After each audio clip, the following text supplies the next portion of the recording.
Ok, ok, está bien. Está bien.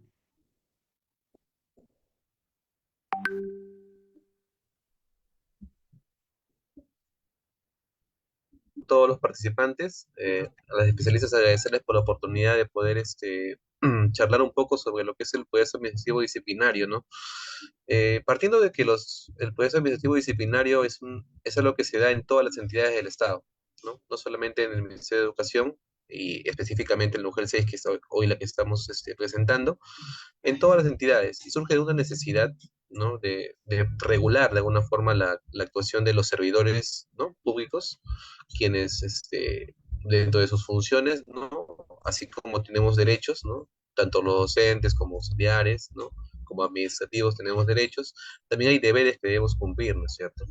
En un mundo ideal sería en todo caso que todos cumplamos nuestros derechos, perdón, nuestros deberes y gocemos nuestros derechos, ¿no? Pero van a surgir situaciones dentro de nuestro desempeño que en las cuales muchas veces se incumplen ciertos deberes, ¿no?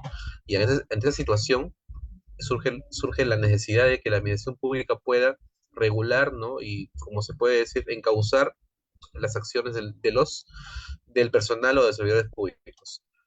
Básicamente, el proceso administrativo disciplinario que vamos a ver hoy va a ser aquel referido a lo que son docentes, ¿no?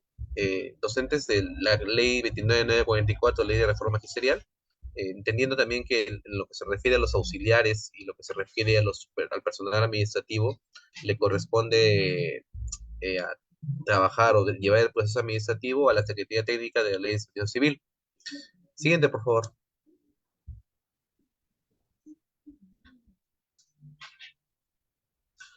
Bien, partiendo de qué es un proceso administrativo disciplinario, ¿no?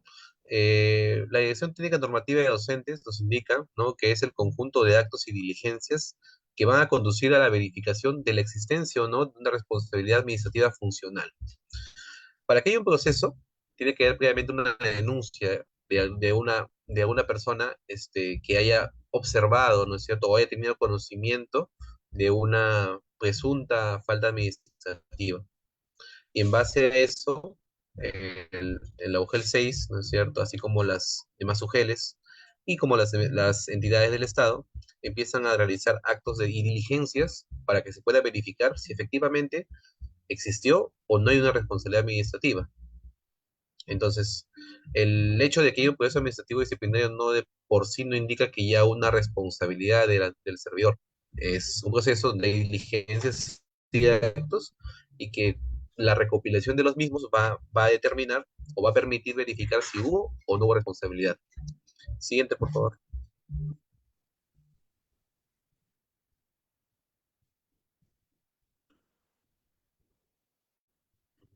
¿Ok?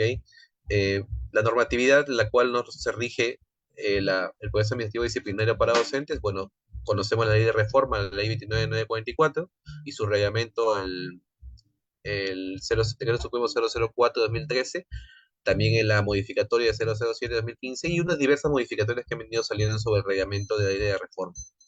Particularmente la actuación de la Comisión de Procesos Administrativos Disciplinarios nos regimos por la resolución viceministerial 091 de 2021. También es importante señalar que hay una ley, la ley 29988, que establece unas medidas extraordinarias, ¿no es cierto? Pero para determinados delitos que se han cometido en la vía judicial, para la redundancia, que van a ser necesarios considerar al momento de poder realizar el proceso administrativo disciplinario.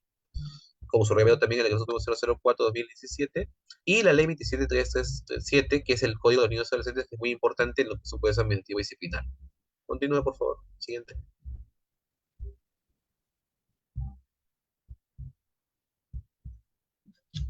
¿A quiénes alcanza el proceso administrativo disciplinario? Alcanza en las cuatro áreas de desempeño de los docentes: el área pedagógica, la innovación, el área de gestión.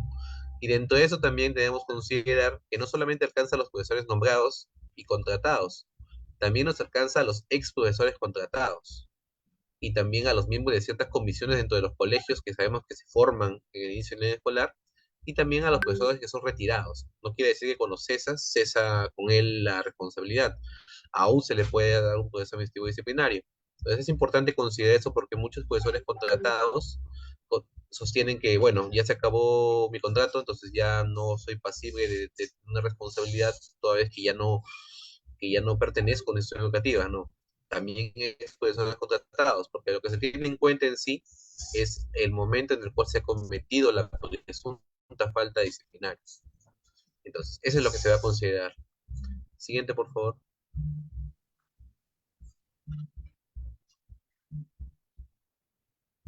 Vamos a ver lo que son las tipificaciones de las faltas, que es importante conocerlo, ¿no? Tenemos a muchos de la audiencia que son docentes, ¿no? Y que también directores, ¿no? Y bueno, importante que todos como docentes, ustedes, primero que todo, deben tener un conocimiento de la ley de la reforma magisterial.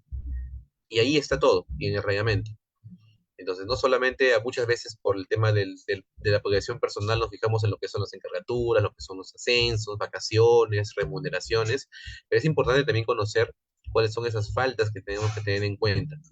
Entonces, estas faltas van desde la más leve hasta la más gravosa. La falta leve es aquella donde se incumplen los principios, deberes, obligaciones y prohibiciones. Están en el artículo 46 de la ley 29.944 y el 80 del reglamento de la misma ley. Estas faltas leves, por su misma naturaleza, no revisten la gravedad como para ser tan punitivas, y es por eso que se ameritan una modificación escrita, ¿no? Lo que comúnmente se llamaba o se consideraba antes en la ley de profesorado como el llamado de atención, como cuando te llama una atención, un memorándum de llamado de atención, básicamente es la modificación escrita, ¿no? Sino que confundimos muchas veces el llamado de atención. Así sea un llamado de atención, una amonestación escrita, tiene que dar el derecho de poder tú hacer tu descargo respecto a eso. O sea, no te puede mandar un memorándum diciéndote, te llamo la atención por X cosas, pero no te da la oportunidad a ti de poder descargar, ¿no? O sea, dar tu defensa, por así decirlo, tu derecho de defensa, y en base a eso poder ver, ya la persona encargada verá si corresponde considerar lo que tú has manifestado, o en todo caso te haces merecedor de una amonestación escrita.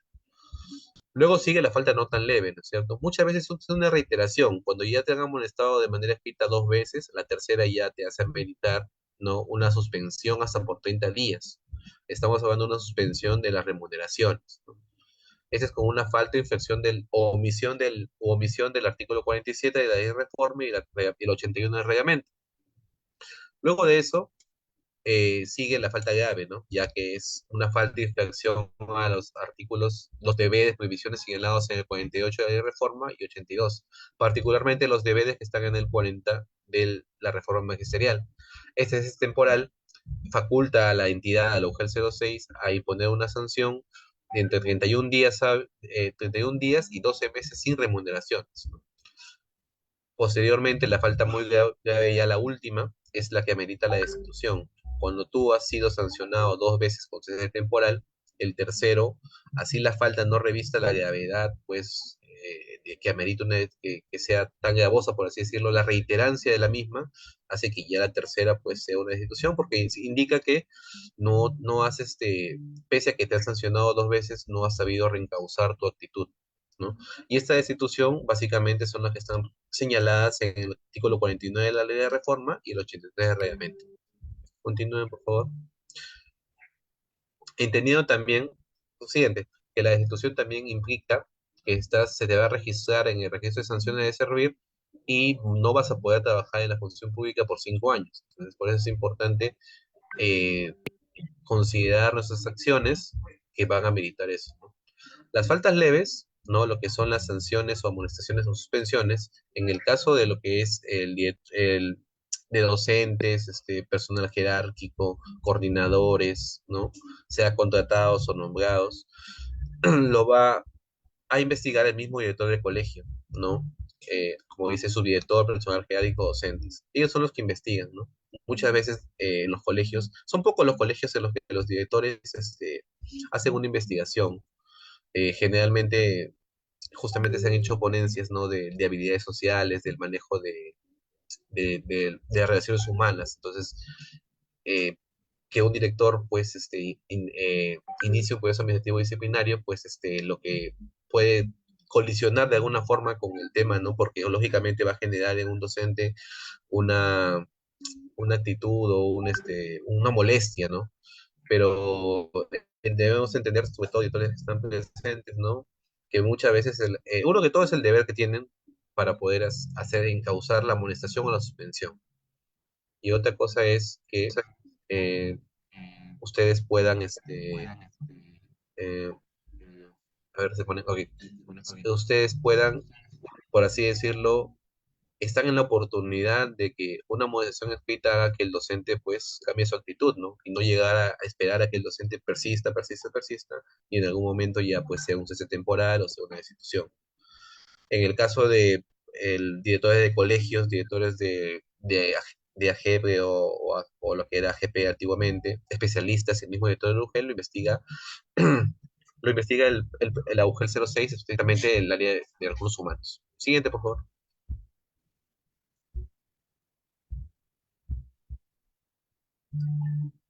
Siguiente.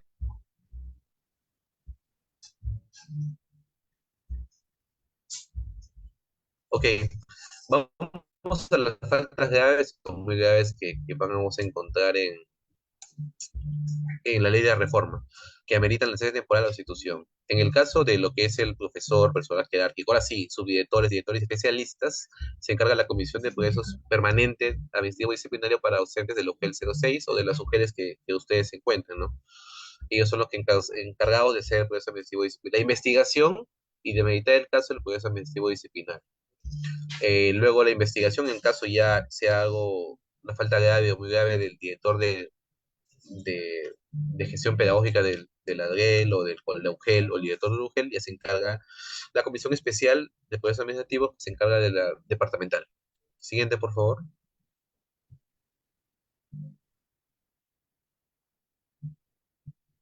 Bueno, la constitución de la comisión es muy importante conocernos porque es parte de nuestros derechos. Ustedes, muchos son docentes, deben conocer quiénes, si en algún momento no se quiere que ustedes lleguen a esa situación de estar en una denuncia. No creo que ya sea en la vía administrativa o en la vía judicial o una investigación fiscal, a ninguno le gusta estar pues en esas situaciones, ¿no? Pero lamentablemente dentro del contacto con estudiantes, padres de familia, docentes mismos, muchas veces surgen estas situaciones. La conformación es obligatoria, la comisión está conformada con una resolución de la UGEL, está integrada por tres miembros titulares y tres miembros alternos, lo preside un representante de la UGEL, que es el presidente, el secretario técnico que lo nombra los recursos humanos, ¿no? Que necesariamente es un profesional del derecho, que se desempeña en funciones exclusivas para la comisión, y un representante de docentes que hasta el año pasado ha estado, sigue vigente aún la elección, por elección de los docentes, que es un proceso de elección, y a partir del próximo año una modificatoria en el cual ya lo van a designar los representantes de los sindicatos, ¿no? Los sindicatos, entendiendo que van a designar a un representante de los docentes, que es el encargado de que vele, ¿no? De que el proceso administrativo se realice de manera correcta y se respeten los derechos de los profesores, auxiliares, directores, subdirectores. Siguiente, por favor.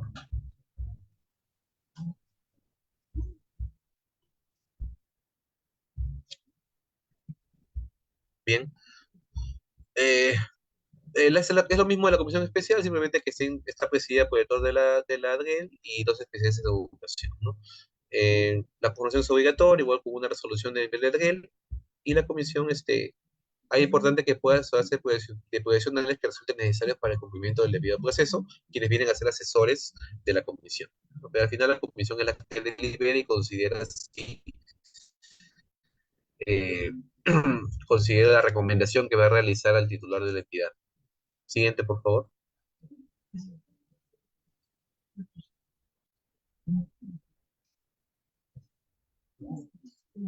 Ok. La investigación de denuncias por la CEPAD o CEPAD. La investigación de las faltas graves o muy graves están a cargo de las comisiones, como bien se dijo, sea de la UGEL o sea de Gabriel, de acuerdo a como hemos explicado, donde están inmersos. Quienes vamos a calificar la denuncia, ¿no? Que les sean remitidas. Quien le habla es presidente suplente de la comisión. Nosotros diarios recibimos las denuncias que vienen de los colegios, entendiendo que son colegios estatales, ¿no es cierto? Los colegios privados no son pasibles de un proceso administrativo disciplinario. A ellos les corresponde porque obviamente sus profesores son contratados por la misma entidad privada, por el régimen privado, entonces, pero sí corresponde en ese caso la investigación por el área correspondiente y si ese es el caso se va a hacer un proceso administrativo sancionador a la entidad de por sí. Calificamos la denuncia y bueno, derivamos a la autoridad competente si consideramos que no es una falta grave o muy grave, ¿no es cierto? Lo primero que hacemos es que se hace en una denuncia, es calificar la denuncia, ¿no? Ver qué es lo que se está denunciando, ¿no? Qué hecho se está denunciando particularmente, si el hecho reúne los requisitos necesarios de la denuncia, ¿no? Que es básicamente todos conocemos, ¿no? Que cuando pasó, qué pasó, cómo ocurrió, dónde ocurrió, ¿no es cierto? Y para eso se va a hacer la diligencia. Y en base a eso, para poder obtener las respuestas a eso que nos exige el Tribunal de Seguridad Civil, es que se hace la investigación. Y posteriormente se va a aplicar una sanción de ser el caso. Entonces, diferenciemos el proceso en sí, disciplinario, es cuando te notifican a ti la instauración de un proceso administrativo disciplinario. Cuando te llega a tu puerta o tu casa, te llega una resolución directora indicándote una presunta falta, ahí inicia el proceso. Todo lo que es anterior es una investigación que se viene a realizar, que puede llegar a una instauración de proceso, o en todo caso, si la comisión evidencia que no hay ningún indicio, ningún medio de prueba que indique que tú hayas cometido una falta, pues lo va a archivar de plano, ¿no? Porque ahí hay principios en los cuales nos regimos. Continúe, por favor.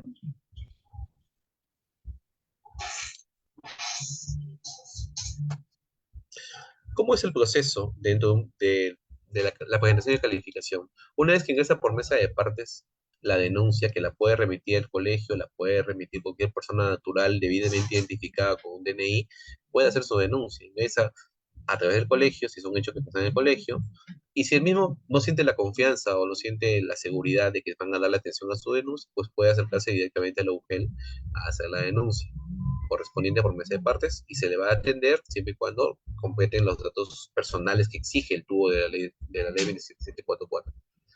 Una vez que llega eso, el titular de la entidad o de la UGEL recepciona la denuncia, ¿no es cierto? Porque, como les explicaba anteriormente, tiene que verificar si se trata de un proceso disciplinario en una entidad pública, pues nos manda a la comisión. En caso trate de ser una entidad privada, no tenemos nada que ver ahí, no podemos, no tenemos no somos competentes para poder ver esa denuncia, ¿no? Una vez que llega a la comisión la denuncia, ¿no es cierto? Debemos investigar antes de emitir el informe preliminar, ¿no? Debemos, a menos que pues el denunciante haya juntado todas las evidencias necesarias y del análisis podamos observar si hay o no hay indicios. Se registra en el CIMEX. Es importante que conozcan que hay una plataforma del CIMEX, que es el Ministerio de Educación, donde monitorea todas las denuncias que se realizan o que se han realizado contra servidores, llámese docentes o directores, ¿no? Profesores contratados, nombrados, directores. Eso se encuentra en el CIMEX. El Ministerio monitorea eso, en qué estado está. Luego de eso, de haber concluido la investigación, pues la comisión sesiona y determina si hay una instauración de proceso o en su defecto hay un archivo del proceso. Si ese archivo ahí concluye la investigación y saca una resolución de autoridad informando que no se encontró responsabilidad, o una instauración si consideramos que hay indicios de que hay una presunta falta, pero no podemos dejar de lado que el derecho de defensa de la persona es el correcto traslado de la resolución para que haga su descargo, ¿no? Su persona o con su representante legal, su abogado, como considere pertinente. Y en base a eso, la titular, después de la recomendación que hacemos nosotros, la titular de entidad, o sea, de la UCL 06 o de la UGEL o de la ADREL, emite una resolución, un acto administrativo, indicando si es oración o no es oración. Es importante indicar acá que el denunciante no es parte del proceso administrativo disciplinario, ¿no? Muchas veces los que denuncian no se molestan, hay una molestia porque sienten que son parte del proceso, y no es así. En esto se difiere un poco de la vía judicial, ¿no? Muchas veces cuando denunciamos al Ministerio Público pueden acceder, están en las diligencias, ¿no es cierto? En cambio, en el proceso administrativo disciplinario hay que entender que es un carácter personal, o sea, es la entidad que le está reprochando al servidor su acción, su accionar, al docente, digamos que es un docente, ¿no? Se denuncia un docente por X motivo, entonces es la entidad la que asume la acción de investigar a ese docente. El denunciante simplemente es un testigo, o puede ser testigo, o no puede ser testigo, pero puso en conocimiento, hasta ahí llega su función. Y su desistimiento no anula la investigación, ¿no es cierto? Igual que pasa en la vía judicial, en el Ministerio Público, ¿no? O sea, que te desistas no anula la investigación. Ya has puesto en conocimiento un delito, perdón, una presunta falta de investigación disciplinaria, y en ese caso tiene que proseguir la investigación, ¿no? Porque muchas veces dicen, no, pero ya se desistieron de la denuncia. Ok, esa persona se puede haber desistido, pero hay testigos que de repente dicen lo contrario. Entonces, no es tan relevante el desistimiento de la persona, no va a anular la investigación. Entonces, porque lógicamente la persona, el desistimiento significa que ha cambiado de versión del hecho. En un momento determinado denunció y después no denunciaba, entonces tiene una contradicción. Entonces, que puede ser de muchos motivos, también puede ser que de manera personal o puede ya miles de situaciones en las cuales por eso mismo es que el desistimiento no va a anular la investigación. Siguiente, por favor. El inicio del proceso administrativo. Una vez que sale la resolución de instauración, ¿no es cierto? Y se notifica la resolución de instauración, se tiene 5 días para hacer sus descargos, con 5 días adicionales hábiles, ¿no? Para poder presentar sus descargos y solicitar su informe oral, ¿no es cierto?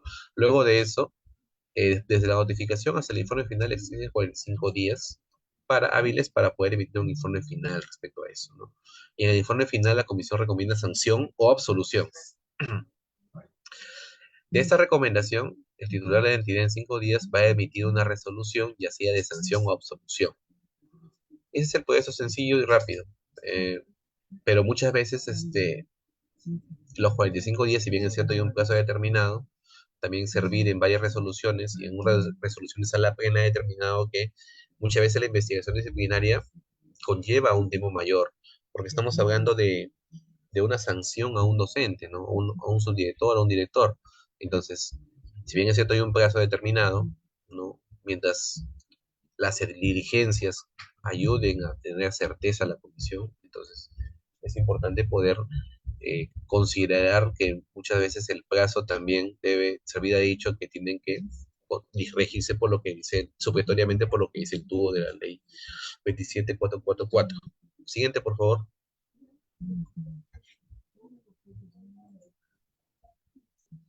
Bueno, esas etapas, a ver, las etapas de manera muy rápida porque es básicamente una vez que la denuncia se califica y se registra, se historia el proceso, se investiga, se sanciona o se absuelve y empieza la ejecución de la sanción, ¿correcto? Y ahí no acaba todo, ¿no? Usted docente, que están escuchando, ¿no? Ustedes docentes, subdirectores o directores, especialistas también, obviamente si sale una resolución de absolución, pues no la vas a apelar, ¿no? Creo que nadie en su sano juicio la apelaría, ¿no? Porque es algo beneficioso para el servidor. Pero en caso salga una sanción, ¿no? Sea de amonestación, sea de suspensión menos de 30 días, sea de cese temporal o de destitución, estás en tu derecho de poder hacer tu apelación. Dentro de los 15 días hábiles de haber sido notificado, puedes interponer tu recurso impugnatorio, que son dos, la reconsideración y la apelación. La reconsideración es aquella que tú adjuntas una nueva evidencia pertinente al caso, ¿no? Para que la misma comisión y la misma entidad pueda ver tu nueva evidencia que has presentado y que pueda revertir ya la sanción que te han dado, o en su defecto, la apelación si consideras que el accionar tanto de la comisión como de la entidad no ha sido el adecuado, te sientes perjudicado, vulnerado de alguna forma, puedes apelar y en este caso, en materia disciplinaria, quienes se abocan a esto es el Tribunal de Servicio Civil, quien va a determinar en segunda instancia y agotando la vía administrativa si efectivamente confirma, ¿no es cierto?, de que ha fundado tu, fundado tu apelación o en todo caso infundado o improcedente. Y ahí agotas la vía administrativa, ¿no? Y eso es un proceso porque de ahí, si tú no te sientes conforme, pues puedes ir a la vía contenciosa administrativa en el Poder Judicial, ¿no? Pero ya es todo un proceso que va avanzando. Siguiente, por favor.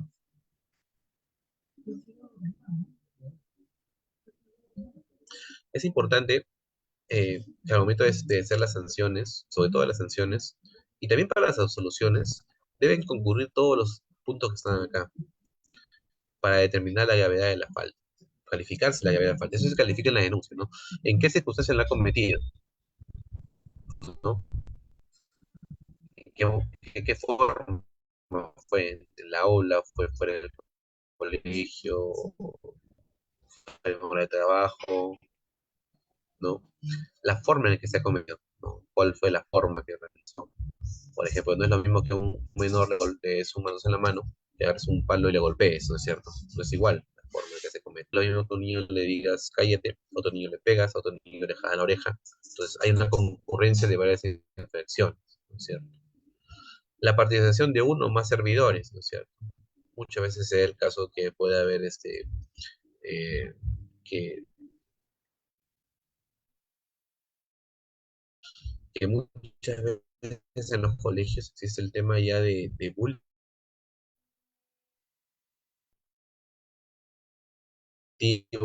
arte, no, entonces hay una participación de varios, entonces, eso,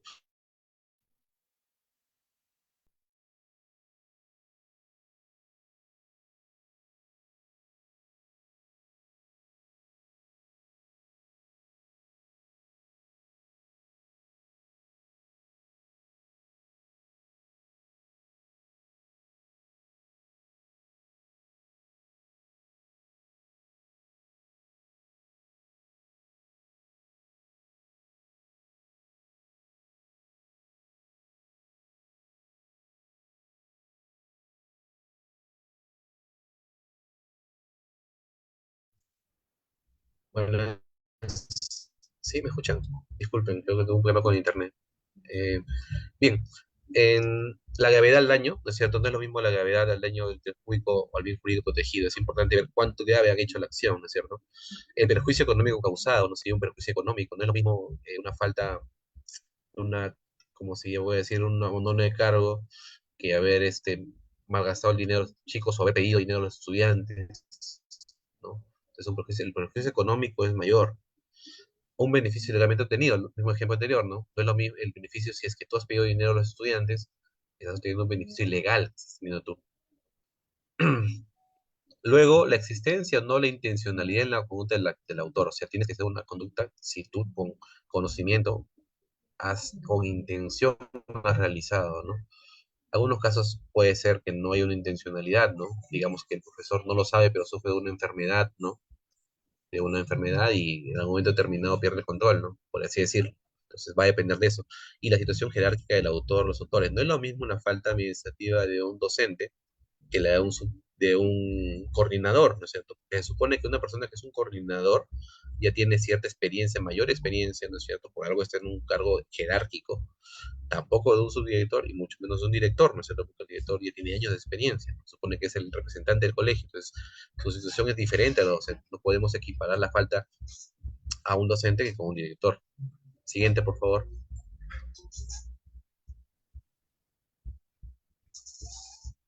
Tipo de responsabilidad.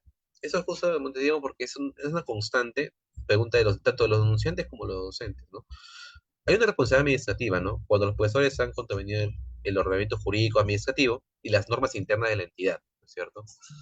Y por otro lado, hay una responsabilidad civil, ¿no es cierto? Cuando los profesores en el ejercicio de sus funciones han ocasionado un daño económico a su entidad por dolo o culpa, debiendo resarcir a la entidad, ¿no es cierto? Es una responsabilidad que muchas veces no se trabaja, porque básicamente nos remitimos a la administrativa y penal, pero también es pasible de responsabilidad civil. En la tema penal, cuando los profesores o servidores han un acto o omisión tipificado como delito o falta. Lógicamente se tramita a la par, ¿no? Tanto en la vía judicial como en la vía administrativa son independientes en ese sentido. Se ayudan de alguna forma porque el Ministerio Público tiene mayores recursos, ¿no es cierto?, profesionales, psicólogos, peritos, ¿no es cierto?, médicos forenses, que realizan la investigación, ¿no es cierto?, para que el fiscal pueda formular esta acusación o no, pero en este caso nos sirve esos documentos porque lógicamente son documentos públicos que van a ayudar a lo que decíamos, ¿no? Tener mayor certeza si hay una responsabilidad o no del administrador. Entonces, siguiente, por favor.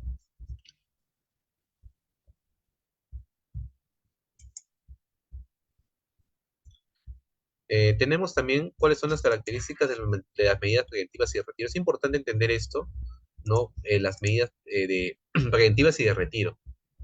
Se aleja el docente del colegio, ¿no es cierto? Porque hay una necesidad de alejarlo, porque hay una denuncia de cierta gravedad y no puede pues estar en contacto con los estudiantes. El profesor es puesto a disposición de la UGEL, ¿no? Está impedido de ejercer funciones pedagógicas o de gestión institucional que tenga que ver contacto con estudiantes o con temas pedagógicos. En estos casos no se suspende el pago de remuneraciones porque como es una investigación, no se le tiene derechos también el servidor, entonces finaliza el proceso administrativo disciplinario o el proceso judicial. El periodo del tiempo que dura la medida no constituye sanción ni demérito, porque por sí misma no es una sanción en sí, es simplemente una medida preventiva, ¿no es cierto? Una medida que aleja al docente, ¿no? del colegio, ¿por qué? Para evitar ciertas situaciones, revictimización y situaciones, incluso ellos mismos puedan perjudicar aún más su situación. Y entonces el jefe personal o jefe de recursos humanos va a garantizar la prestación de servicio, que alguien que reemplace a ese docente, subdirector o director, ¿no es cierto? Que lo reemplace en el tiempo que dure esta investigación. Siguiente, por favor.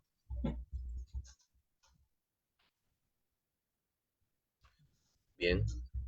¿Cuáles son las causas de medida preventiva? Es importante conocerlas. Aquellos que son delitos de tráfico ilícito de drogas, delitos de corrupción de funcionarios, violación contra la libertad sexual y hostigamiento sexual en la vida del estudiante, no solamente del estudiante, también de los colegas, de los docentes, de la madre de familia, en caso si ha pasado dentro del colegio, ¿no es cierto? O sea, todo lo que queda dentro del colegio es importante entender, ¿no? Y muchas veces los comentarios también que se hacen, ¿no? Eh, pueden ser malinterpretados, pueden ser pues pasivos de un hostigamiento sexual. Cuando hay apología al terrorismo y también delito del terrorismo y todas sus formas, y cuando hay actos de violencia contra los derechos fundamentales de las personas y el patrimonio, que impiden el funcionamiento de los servicios públicos. Siguiente, por favor.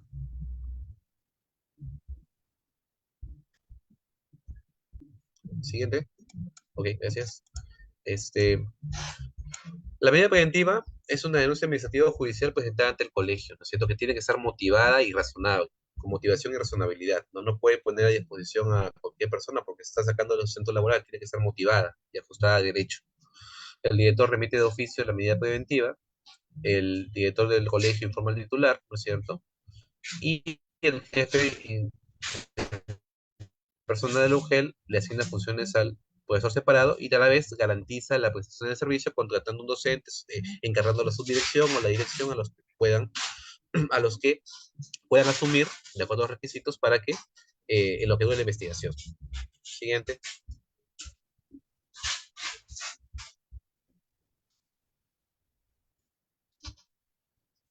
El retiro, ¿no? Es lo que se realiza, lo realiza cuando hay un perjuicio al estudiante, calumnia, injuria o difamación, cuando hay actos de violencia o grave perjuicio contra derechos fundamentales de los estudiantes, así como impide el funcionamiento de los servicios, ¿no? Cuando ya es demasiado violento el accionar, cuando hay múltiples estudiantes que son víctimas, pues lamentablemente no es va a impedir el funcionamiento porque son varios estudiantes, no de 5, 6, 7, 8 estudiantes. Maltratar física y psicológicamente al estudiante, realizar conductas de hostigamiento sexual y actos que atenten contra la integridad, la indemnidad y la libertad, como hemos dicho. Lógicamente, concurrir al centro de trabajo en estado de ebriedad o drogas, ¿no es cierto? E inducir a los alumnos a participar en marchas de carácter político. Todos estos ameritan el retiro, ¿no? La denuncia, ojo que la diferencia entre la medida preventiva y el retiro es que la medida preventiva se hace a nivel del colegio, mientras que el retiro se hace directamente en la UCL 06. Por X motivos no lo requieren realizar, es derecho del denunciante no hacerlo en el colegio porque no lo considera así. Y esta denuncia investigativa se deriva a la comisión de procesos y analizamos, ¿no? Evaluamos la pertinencia y los hechos y la pertinencia de los mismos y vamos a recomendar al titular del OGEL, si está dentro de las causales que hemos visto anteriormente en el PT, el retiro del docente, ¿no es cierto? Se le asigna función de retirado y se contrata un docente o se encarga la función a un personaje jerárquico, subdirector o director, ¿no es cierto? Si amerita el hecho. Siguiente, por favor.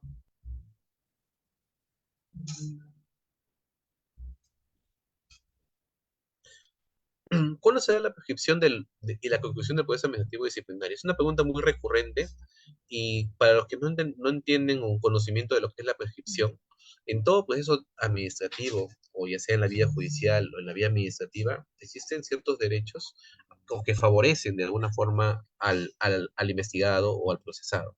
Uno de ellos es la prescripción, ¿cierto? Y básicamente la prescripción tiene que ver con el derecho a la tranquilidad que tienen los servidores, ¿no es cierto? De que no pueden estar en la constante preocupación de ser investigado por un hecho.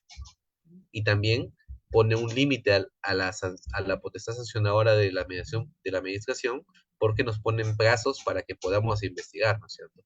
Para que el docente sepa, ¿no es cierto?, cuánto tiempo puede estar investigado. En el caso de los docentes de la Comisión de Procesos de la Ley de Reforma, es un año, ¿no?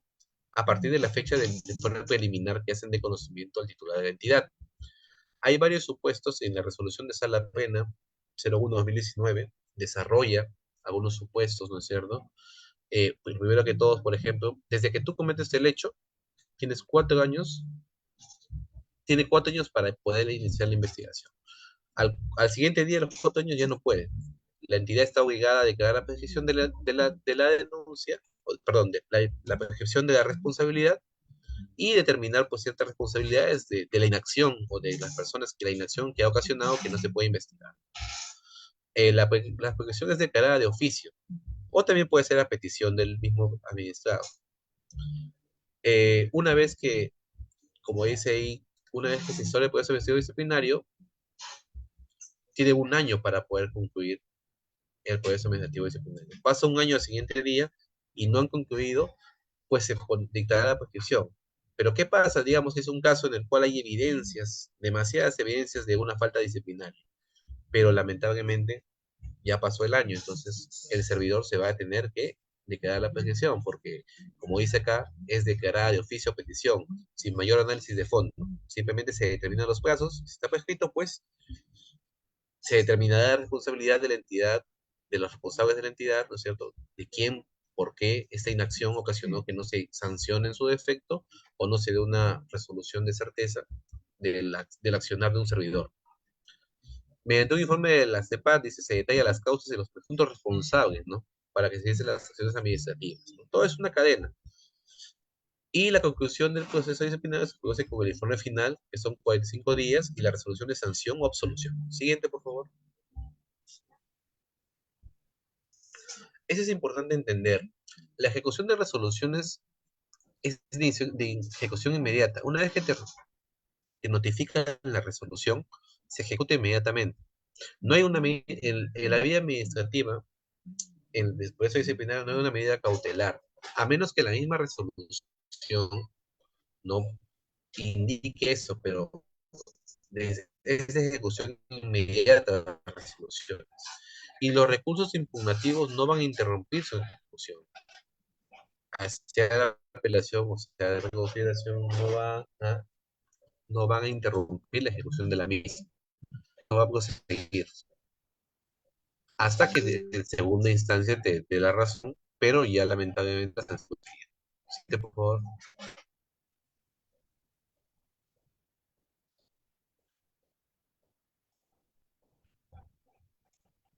Siguiente, por favor.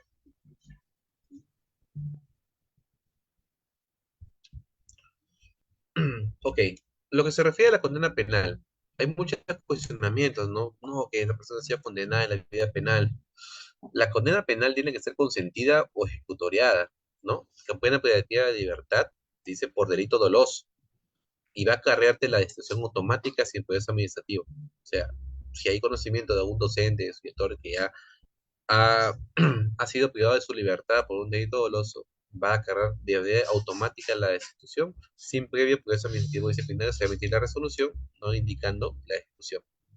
En caso de condena penal suspendida por delito doloso no vinculado a la ejercicio de sus funciones, o sea, cuando no has sido privado de su libertad, es un delito doloso con intención, pero que no se vincula a las funciones asignadas ni afecta a la administración pública, la Comisión de Procesos recomienda si el profesor debe ser sancionado por cese temporal o por destitución.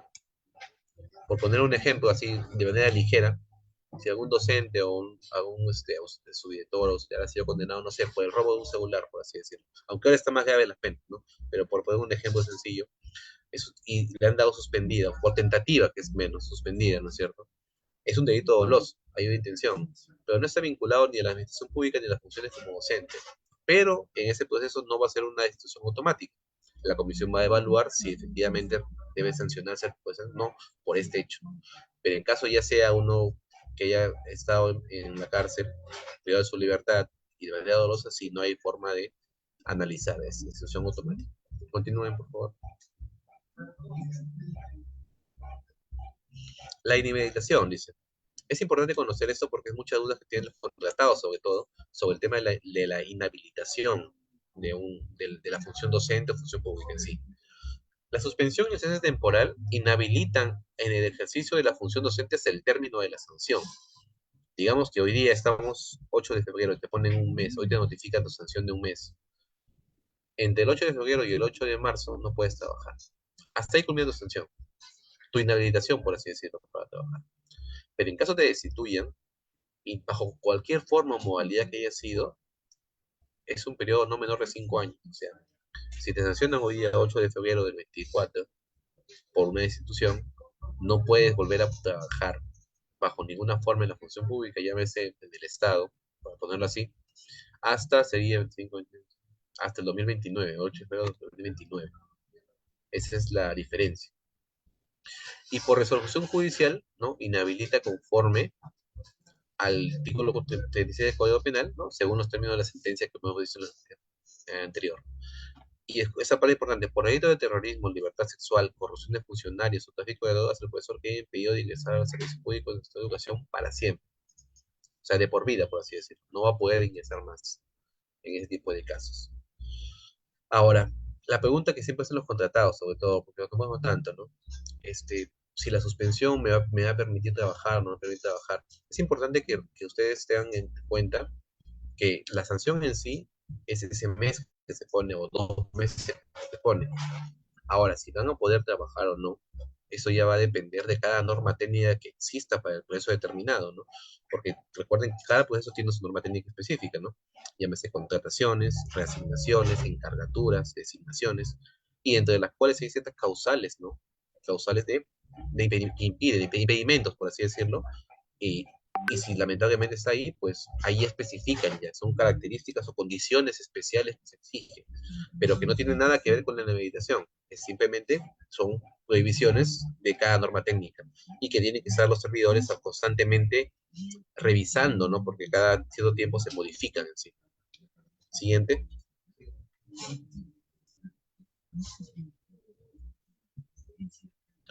Muchas gracias, eso sería todo. Espero hayas una idea. Ahí, si quisiéramos hablar demasiado, podemos seguir como 3 horas, pero espero que hayan tenido un poco de idea más clara. Muchas gracias. Abogado Rousseau, vamos a pasar a la rueda de preguntas y se pide al público asistente que pueden continuar haciendo preguntas hasta que nuestro abogado dé respuesta a las preguntas que ya las tenemos para pasarlas. Primera pregunta. ¿Qué tiempo se puede demorar en obtener respuesta ante una denuncia? Adelante, doctor.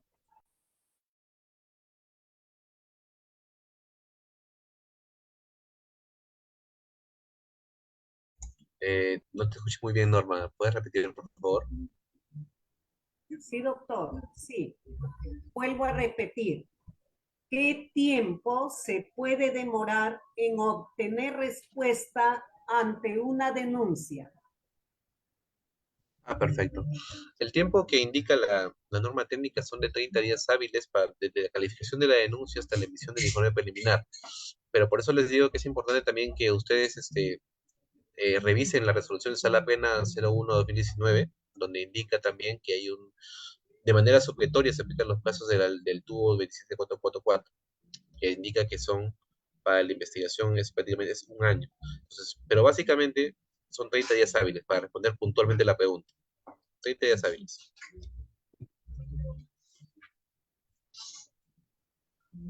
Tenemos otra pregunta, doctor. Dice, esto se aplica solo a docentes, directores y subdirectores, los administrativos y auxiliares. ¿Es diferente? Adelante, doctor. Buena pregunta, buena pregunta. Bueno, básicamente porque mi labor en sí es de la Comisión de Procesos Administrativos Disciplinarios para docentes, pero sobre todo los auxiliares también están incluidos en la ley de reforma, ¿no es cierto? Pero por sus mismas actividades que realizan, ¿no? Que no son de labor pedagógica en sí, el proceso administrativo disciplinario es básicamente el mismo. se realiza, bueno, con algunos cambios específicos, pero el proceso como tal es el mismo. La responsabilidad de un administrativo, llámese personal CAS, del decreto legislativo 1057, del 276, auxiliares, tanto de la UGEL como de los colegios, el proceso administrativo es el mismo. Los puestos van a cambiar porque hay una ley específica que es la ley servir, la ley 30.057, que establece ciertos plazos, pero básicamente es lo mismo, es la calificación de la denuncia, es la instalación del proceso, el descargo realizado y la sanción que se va a redituar, ¿no? Lógicamente los plazos de servicio son un poco más cortos, son 3 años desde que el jefe de recursos humanos toma conocimiento, un año desde que toma el mismo secretaría técnica de conocimiento, y de ahí es un plazo un poco más cortos, pero básicamente el proceso es el mismo, y no es que ellos estén exentos de responsabilidad, también son pasibles de responsabilidad, y básicamente los principios son los mismos, ¿ah? Todo, lo único que va a variar quizás son quiénes son los encargados del órgano instructor y sancionador, los términos y los plazos. Pero básicamente el proceso en sí es el mismo. No hay mucha diferencia. La siguiente pregunta, doctor. ¿Cuál es la diferencia entre denuncia leve y grave? Lo escuchamos. Bien. Eh, la denuncia leve y la denuncia grave, como le decía, y justamente estábamos viendo ahí un PPT que decía la determinación de la graduación de la falta. Y justamente explicamos esa parte. Eh, es, cada caso es un mundo diferente. Entonces, tendría que se te analiza cómo se puede explicar cómo es el proceso en sí. Ya, por poner un ejemplo, una falta leve de un docente, o administrativo, o cual. Llega, 3 días llega tarde al colegio, por X motivos, ¿ok? Yo no le voy a poner pues 3 meses de sanción a este docente, o a este administrativo, o a este auxiliar, por haber llegado tarde al colegio 3 veces. Sería completamente desproporcionado, ¿no es cierto? Pero ¿qué pasa si este docente no llega solamente 3 veces tarde? Ya no, ahora llega, ha llegado, en todos los meses ha llegado casi diario tarde, por así decirlo. Entonces nos damos cuenta que hay una diferencia. O ya, ese docente no llega tarde, pero sí falta. Entonces, falta, no sé, abandono de cargo. Entonces, ahí nos damos cuenta que es diferente. ¿Por qué? Por las mismas características. El beneficio legalmente obtenido, las circunstancias en las que las comete, ¿no? La participación, todo eso que vemos ahí es importante para poder calificar cuando es leve y cuando es grave. Ojo que los leves y los graves están ahí consignados en la reforma. Por eso les indicaba a los docentes, y que la mayoría son docentes, auxiliares, revisen su ley de reforma. Ahí están los artículos, seguramente va a facilitarles la especialista Norma el PPT, y ahí están los artículos mencionados, y verifiquen cuáles son los casos de leves y cuáles son los casos de graves, ¿no? Pero en casos graves básicamente ya son cuando hay una reiterancia en las faltas, tardanzas, en el tema pedagógico, por ejemplo, si un docente no hace su sesión un día, no es una falta grave, pues, pero sí puede ser una molestación escrita, ¿no? Pero si este docente la ha molestado una vez porque no ha hecho su sesión otra vez y reitera, no cambia, ya es una molestación, una reiterancia y va a casos graves. Pero casos graves como maltrato físico, psicológico, ya no pueden ser leves de ninguna manera. Dado la gravosidad, pasan a ser faltas leves. Espero más o menos haber entendido, porque cada caso es diferente. Pero como le digo, las faltas leves están estipuladas en la ley de reforma. Entonces deben revisar su ley de reforma, porque de esa manera van a conocer sus derechos y deberes con mayor conocimiento, y con mayor causa van a poder trabajar y hacer frente a las situaciones que hay en colegios. Siguiente, por favor.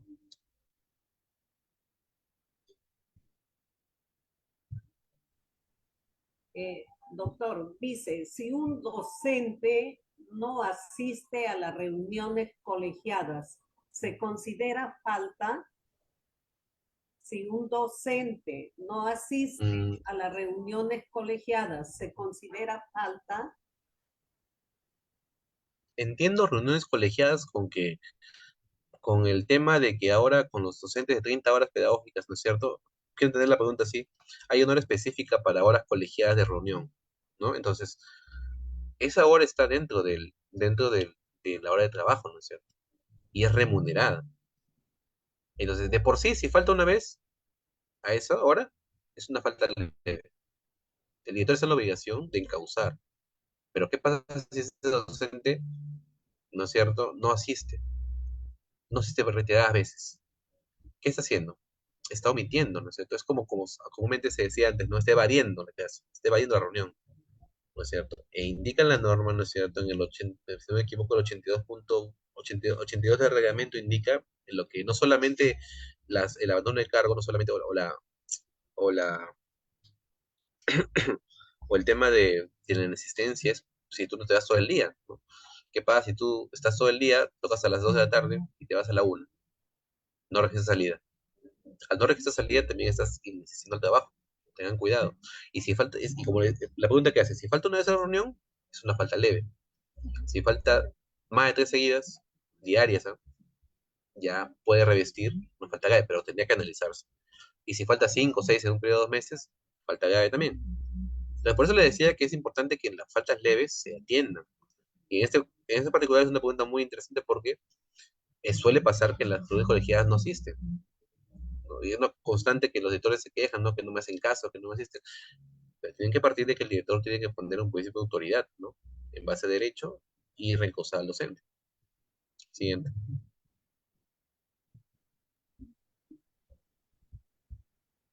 Dice, si uno no responde un memorando por cualquier causa o motivo que se indique en este, ¿qué sanción se da? Entendiendo que el memorándum es un documento básicamente de información, ¿no? Entonces tenía que especificar de qué se trata el memorándum, ¿no? Eh, no es muy clara la pregunta, pero suponiendo que se trata de un memorándum, o sea que entiendo que si me mandan un memorándum y yo no respondo es falta, pues no, estás en tu derecho. Si, ahora, si tú no respondes al memorándum, estás recibiendo la información, pero estás en todo tu derecho de poder responder el memorándum, ¿no es cierto?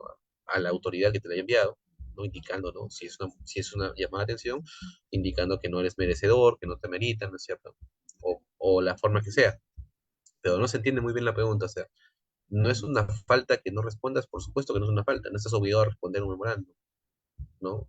Y, y un memorándum no es una falta, entendamos eso. Si el memorándum llamó la atención, no va a tu legajo, no sé, incluso, ojo, mucho ojo a los directores, que puede ser pasible de cierto hostigamiento si es reiterado, porque como les digo, ya no está ese memorando de llamado de atención como decía antiguamente, es una amonestación escrita. Si tú quieres amonestar a un servidor, perfecto, cúrsalo un memorándum indicándole la presunta falta que ha hecho, ¿no? Usted no se presentó, como el ejemplo anterior, usted no fue a la reunión del día de ayer, día 7 de febrero, ¿no? Se fue al colegio a la 1, por ejemplo. Sírvase hacer su descargo respecto a eso. Entonces, eso te va a decir, no me fui por esto, no me fui, yo estaba ahí, o no responderá por último. Pasado el plazo, ahí sí le haces llegar con un oficio, con un memorando, o una resolución, perdón, discúlpeme, con una resolución, su amonestación escrita. Esa es la llamada de atención. Pero si tú le mandas un llamado de atención porque así nomás y el director el profesor no te responde, no está dando derecho a defenderse, ¿no es cierto? Bien, siguiente pregunta. Eh, ¿Cómo se califica la gravedad de una falta? ¿Qué aspectos se consideran? Ya la primera pregunta pasada, creo. Hay unas situaciones, ¿no? Tenemos ahí, hemos pasado en BPT, el beneficio legalmente obtenido, el perjuicio económico, la participación de dos o más personas, ¿no? Las circunstancias en las que lo cometen, la situación jerárquica del autor. Todos esos puntos se tienen que considerar para determinar la gravedad de la falta. Pero ojo que antes que todo, mucho antes de calificar esto, nos regimos por un principio de legalidad. Entonces debemos ceñirnos primero a lo que dice la ley de la reforma, que especifica claramente los supuestos en los cuales son falta leve, falta no tan leve, falta grave y falta muy grave.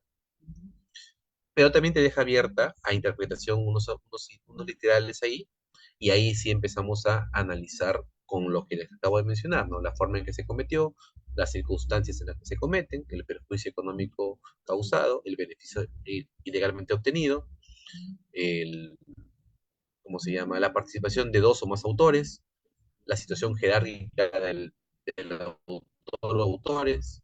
Entonces, todo eso se considera para ver la gravedad. Pero primero que todo, lo que dice la ley. y en base a eso ya se puede hacer. Y eso se da también para administrativos, se da también para auxiliares, CAS y CAP. Se tiene que aplicar lo que dice la ley Servir, la ley Servir, la ley de la reforma. Entonces, todo lo que está en la ley es lo que se te aplica a ti, porque si no estaríamos vulnerando el principio de legalidad y básicamente el principio de tipicidad. Siguiente. Eh, cuando se, cuando se dice que una sanción sea máxima para el docente, hay muchos casos que no se da, sobre todo en instituciones públicas.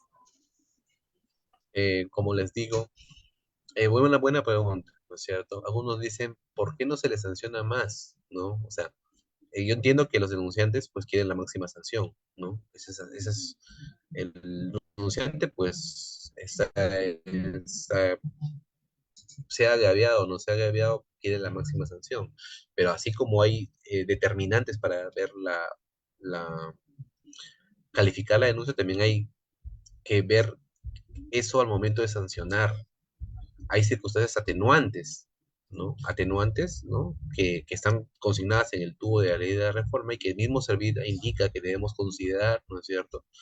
Es importante por si es la primera falta que he cometido, si hay un resarcimiento del daño, por así decirlo, de alguna forma intentado resarcir el daño, también se debe considerar, ¿no?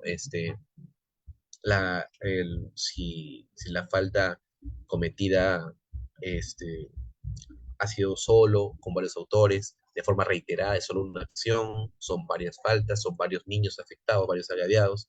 No es lo mismo que sea un menor agraviado que sean 6, 7 niños. Y no porque el niño valga menos un niño, sino que es mayor la gravedad, ¿no es cierto? O es un docente que no es... Entonces, todos esos aspectos es muy complejo de ver y cada caso no, no podemos aplicar de manera analógica, cada caso es diferente, entonces se tiene que analizar. Entonces, se entiende también, ¿no? Igual que pasa también en la vía judicial, no siempre se está conforme con las sentencias y tampoco con las resoluciones de sanción que haya. Pero se considera todo porque así como hay un derecho del denunciante, también hay un derecho del docente a que se le respeten los principios, ¿no? El principio de legalidad, de razonabilidad, de culpabilidad, ¿cierto? Entonces, todo eso es importante considerar. Entonces, sí, es cierto que pero básicamente, como comisión, como GEL 6, nosotros, cuando hay elementos suficientes, ¿no? Y la certeza de que se ha cometido la falta, tanto docentes, auxiliares, personal administrativo, pues se procede a sancionar porque es lo acuerdo a la ley, ¿no? Nosotros no sancionamos de acuerdo a lo que nos parece, sancionamos de acuerdo a lo que hay en el expediente, ¿cierto? Entonces, no a lo que dice, porque muchas veces los denunciantes también, no que me dijeron antes, me dijeron, entonces de acuerdo a las pruebas que están en el expediente, se sanciona. Es eso.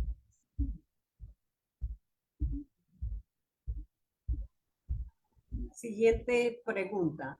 En caso que la reunión colegiada se programe fuera de horario de trabajo, ¿también es una falta? Ah, o sea, entiendo que la pregunta la hace una directora, ¿no es cierto? Me parece, porque dice que si programa un horario de trabajo perdón, una reunión colegiada fuera del horario de trabajo es una falta. Mm, vamos a partir ahí de que la hora colegiada es diferente de la hora efectiva. La hora efectiva se realiza con estudiantes, ¿no es cierto? Entonces, la hora colegiada, si bien es cierto, el docente tiene un horario establecido, turnos establecidos, entendiendo que el docente no es una falta siempre y cuando, ¿no es cierto? Mm, hay un acuerdo previo de los docentes, o se comunique previamente, al menos en una reunión, ¿no es cierto? De que, disculpen, digamos, ponerlo así, ¿no? La clase es de 8 a 2 de la tarde, nos vamos a reunir desde 4, ¿no? Y sustentar y motivar los motivos por los cuales, ¿no es cierto? Porque recordemos, y hay algo acá importante que deben saber los docentes, y lo saben. A los docentes no les pagan como a los administrativos. Ustedes me dirán, son 40 horas cronológicas, ¿no es cierto? Los docentes son horas pedagógicas, ¿no es cierto? Y el horario puede ser de acuerdo a la necesidad de los estudiantes. Entonces, si es, por eso digo, si la hora colegiada es por necesidad de los estudiantes, se va a realizar fuera y hay una comunicación previa, considero que no hay una falta. O simplemente, ojo, mucho cuidado, simplemente respetando las horas pedagógicas de cada docente. Ojo. No podemos exigirle al docente que se pase de su tiempo laboral. Eso sí, bajo ninguna circunstancia se puede permitir, ¿no? Pero siempre y cuando se haya comunicado con anterioridad, en una reunión, porque hay reuniones, ¿no es cierto? Y de preferencia que previamente en el reglamento interno del colegio se considere esas situaciones. Porque cada año ustedes, y ahorita en marzo van a empezar, en diciembre han hecho, me parece, ahora en marzo van a empezar a revisar las comisiones y una vez el reglamento interno, y ahí se puede considerar lo que está indicando la directora. ¿No? Para evitar esas situaciones, ¿no? Siguiente pregunta. ¿Qué pasa si han pasado más de 10 años y no han notificado la instauración de proceso administrativo? ¿Los procesos administrativos prescriben? Claro, todos los procesos administrativos, como le decía, son iguales tanto para mis auxiliares como para personal CAS, personal administrativo y docentes. Todos tienen derecho a la prescripción, todos tienen derecho a la tranquilidad, ¿no? No el derecho a la prescripción, a la tranquilidad. O sea, se siente tranquilo, porque lógicamente si estás en una denuncia, hay una preocupación del docente, ¿no? Oye, o del administrativo, ¿no? Oye, ¿qué va a pasar con mi caso? ¿No me van a sancionar? Mi remuneración, ¿no es cierto? ¿Qué falta me pondrán? Entonces no puede estar constantemente en eso. En base a eso, la entidad, la administración pública, el Estado, la ley misma, establece tiempos determinados. Lógicamente, para los que son administrativos, CAS y auxiliares es un tiempo diferente al que hemos mostrado en la pantalla, pero básicamente tienen su tiempo de prescripción. Entonces, el hecho de que inicie su proceso, correcto, entonces no quiere decir que ya te dice el proceso va a durar eternamente, no. Hay un plazo establecido, que es un año de que inicia el proceso. Entonces pueden pasar de eso. Si se pasan de eso, va a beneficiar. Bueno, y yo, no tanto beneficiar tampoco, ¿no? Porque muchas veces algunos docentes quieren su resolución de solución, ¿no? O de objetivos. ¿Por qué? Porque una resolución de solución indica que no se te ha acreditado la falta, pero en caso es de prescripción, no te dice si existió o no existió la falta, si hay certeza o no hay certeza. Es de oficio. Simplemente se prescribió, se acaba la responsabilidad, pero no te dice, ¿no es cierto?, si efectivamente la investigación condujo que te absolvieran o te sancionaran, ¿no? Entonces, si hay prescripción, el hecho que dice por eso no quiere decir que se acabe la prescripción, existe en toda parte del proceso. Es importante que conozcan la prescripción. Está en la ley de reforma, está en la ley Servir, ¿no es cierto? Que son las dos que rigen a los administrativos, a los servidores de la UGEL 06. Entonces, fíjense ahí, es su derecho también estar informados de eso, ¿no? Porque es un derecho suyo, ¿no? A tranquilidad, como les decía.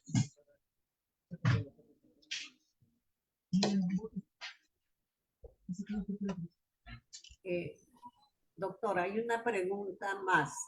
Dice, ¿cuál es el papel de servir? A ver, Laura, Sí, sí, doctor. ¿Cuál es el papel de servir en el proceso administrativo disciplinario de la ley de reforma magisterial? buena pregunta. Eh, Básicamente, Servir no tiene un papel determinado, o sea, como tal, no tiene injerencia en la proceso administrativo. Por una sencilla razón, ellos son segunda instancia, ¿correcto? Entonces, bajo un principio de legalidad, ¿no? Y de imparcialidad sobre todo, eh, si se metieran en el proceso, ¿cómo van a ver en la apelación, por así decirlo, segunda sanción? No podrían, porque ya hagan el turno de opinión del hecho, sea a favor o en contra, pero hagan el turno de opinión ya.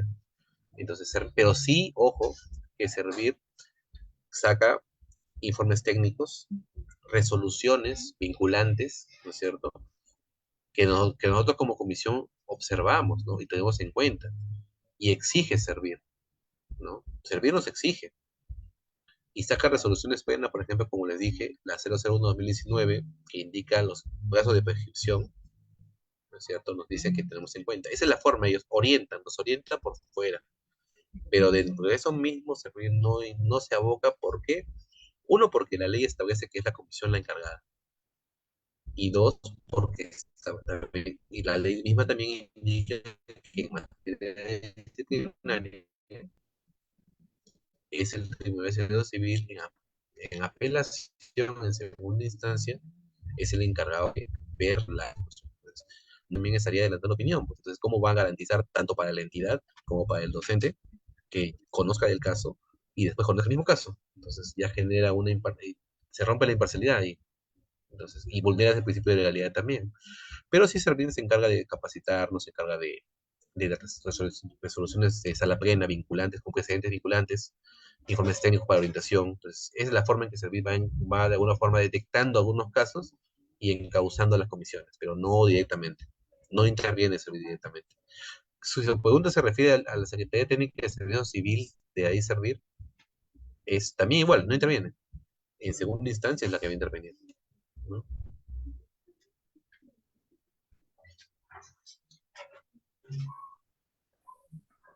Siguiente pregunta. ¿Cómo prevenir que los directores no seamos denunciados por abuso de autoridad? Esta pregunta está, bueno, nosotros, como le siempre dicen, ¿no? Si no quieres ser denunciado o ser denunciado menos, pues vámonos a la actividad privada, todos, pues, ¿no? Incluyéndome a mí, los directores, los docentes, todos, ¿no? Entonces, lamentablemente, cuando estamos en el sector público, ¿no? Sea docente, administrativo, auxiliar, ¿no? Estamos exentos a las denuncias, ¿no? Tanto en la vida administrativa como en la vida judicial, o en el Ministerio Público, por ejemplo, el Ministerio Público o el proceso judicial. Entonces, es parte inherente de nuestras funciones, ¿no? Lógicamente, nuestra mejor defensa es actuar en base a la ley de reforma, ¿no es cierto? De manera justa, de manera equitativa, ¿no es cierto? Es que algunos directores, ¿no? Algunos digo porque no son la mayoría, felizmente, algunos directores hacen una diferencia. Entonces, cuando uno es diferente, empiezas a generar esta velocidad. Entonces, tenemos que ser justos y equitativos con todos. Entonces, no hay forma, pues. No hay forma. Puede ir una madre de familia, un padre de familia o un docente y te denuncia por X cosas. No ha pasado, pero hay una denuncia ahí. Pero, ojo, directores, que hay una parte en la ley de reforma, que hay una que dice denuncia maliciosa. Revisen la ley de reforma, ¿no es cierto? Si es una denuncia malintencionada, ¿no es cierto?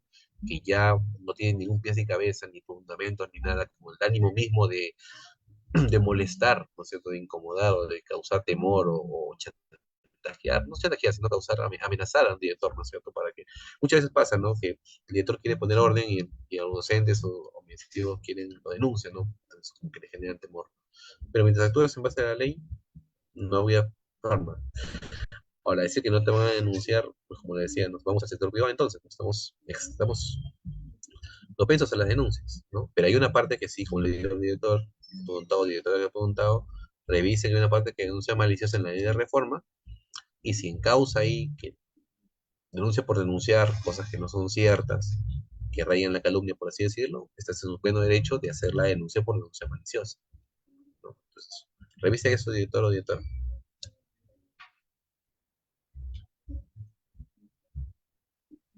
Doctor, en un colegio que tiene 2 turnos, ¿es correcto que el directivo o la comisión de horarios coloque al profesor en horarios de la mañana y en horas de la tarde?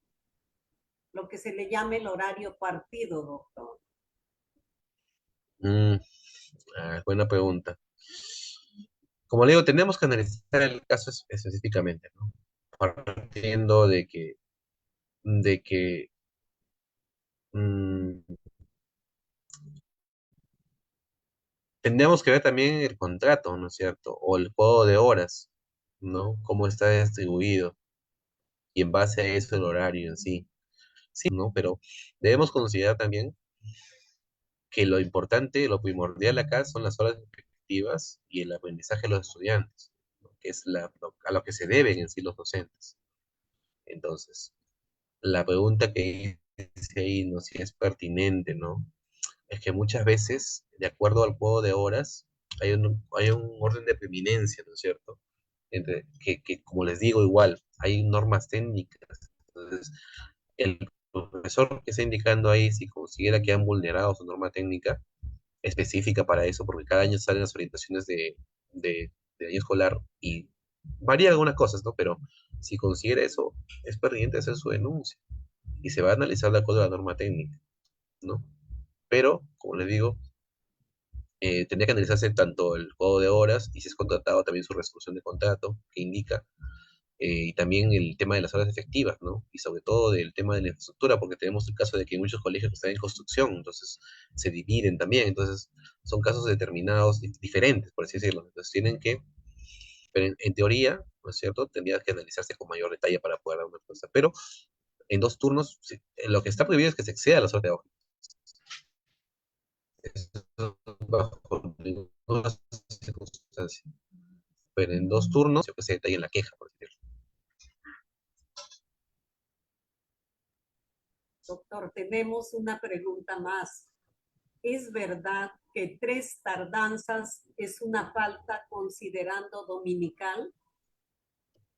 Eh, no, esta pregunta me preocupa un poco, esta pregunta. Dice, Eh, ¿es verdad que tres nosotros consideramos tardanzas es una tardanza, falta?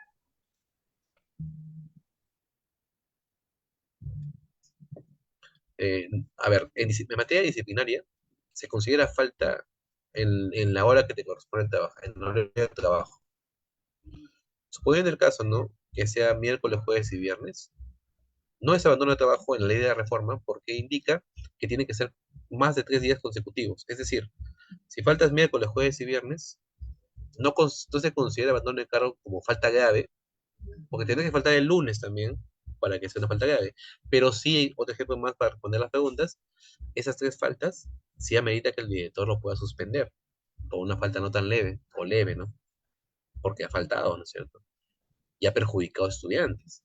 Muy aparte de que hay un descuento que se le va a hacer, ¿no? Ahora, respecto a domingos, eh, no, porque el domingo estudia de descanso, pues. Estudia de descanso, no.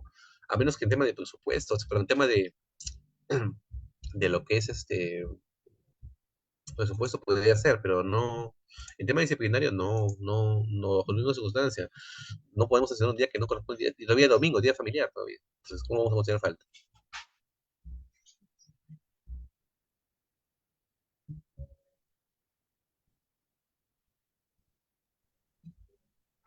Doctor Rousseau Herbert Aranda, le agradecemos en nombre de todo el equipo, en nombre de nuestra directora de UGEL también. En realidad, eh, ha, ha clarificado muchas dudas de nuestros maestros, directores. En realidad ha sido un tema muy importante. Gracias por su tiempo prestado, eh, doctor, y siempre lo estaremos invitando para un nuevo webinar. Gracias, doctor. Público asistente, me permiten, por favor, recordarles que marquen su asistencia, el llenado de la encuesta de satisfacción de igual manera. Es muy importante, ustedes saben, para su certificación. Eh, no sé, doctor, si quiere dirigirse al público, algún Ah, mensaje. sí. Sí, agradecer a Antes los públicos, ¿no? Por la oportunidad, ¿no? En todo caso, última recomendación, como les digo, a todos los docentes, directores, lean su ley de reforma, ¿no? Están más informados, ¿no es cierto? Y a los directores en específico, nosotros como comisión estamos abiertos de lo que sé, estamos abiertos a orientarlos, ¿no es cierto? ¿No? Porque ustedes son los encargados de la conducción de la investigación en el colegio, ¿no? En los casos que meriten, ¿no? Entonces, siéntanse en la confianza de acercarse a los directores y poder orientarlos, ¿no? Y a los docentes, conozcan sus derechos, revisen su ley de forma y tanto para poder defender sus derechos como también no caer en un deber, incumplir algún deber, ¿no? Eso sería todo conmigo, muchas gracias, me despido.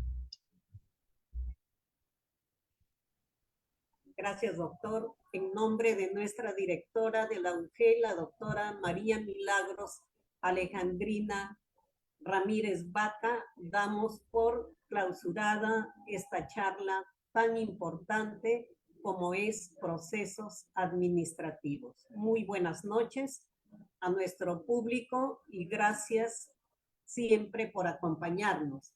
les debo anunciar que el día de mañana tenemos un tema muy importante, historia de la educación en el Perú. Mañana los esperamos a las 8 de la noche. Muy buenas noches.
Hemos concluido con la transmisión de esta noche. Muy agradecido a todo el público asistente. Será hasta el día de mañana.